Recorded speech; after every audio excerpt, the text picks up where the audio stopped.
При 33% от опложданията инвитро се случва да се родят близнаци. Такъв е и случаят на семейство Петрови от София. Стефан и Евдокия са родители на инвитро заченатите Теодор и Лъчезар.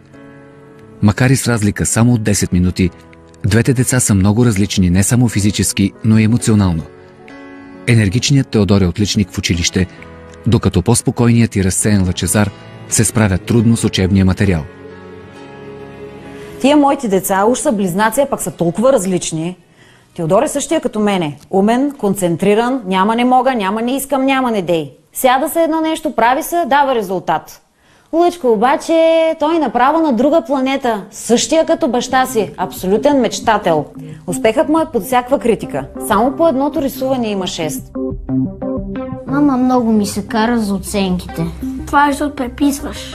И какво като преписвам? Трябва да тебе да те обича повече ли? Измисляш си. Да, бе. Не, бе. Амбициозната майка е горда с успеха на единия близнак и разочарована от бележките на втория. Тя смята, че за ниските оценки на Лъчезар са виновни учителите му и незаинтересоваността на неговия баща. Те с тези оценки ще влезе в математическата отрас.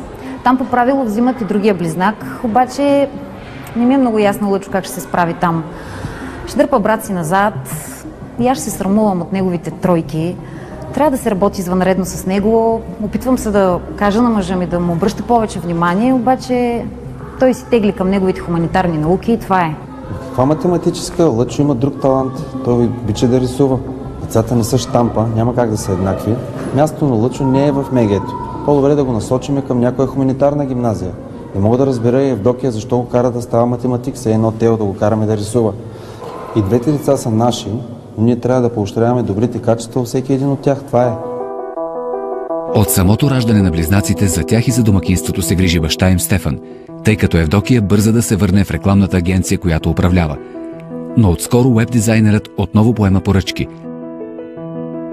Според младата бизнес дама, именно това е причината за проблемите с Лъчезар. Тя настоява Стефан да поема по-малко поръчки и да посвети времето си на образованието и на възпитанието на двете момчета. И хубаво търсят го, работило му се. В нашия случай това изобщо не се налага.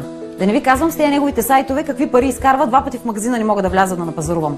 Аз имам рекламна агенция, изкарвам достатъчно пари, сега и нов апартамент ще купувам, така че той ще стои вкъщи и ще гледа децата. Тео се оправя горе-долу добре, даже много добре. Ама за Лъчезар трябва помощ, трябва да се натиска, той е момче, не може да го оставим така. Какво е по-важно сега, да си начеше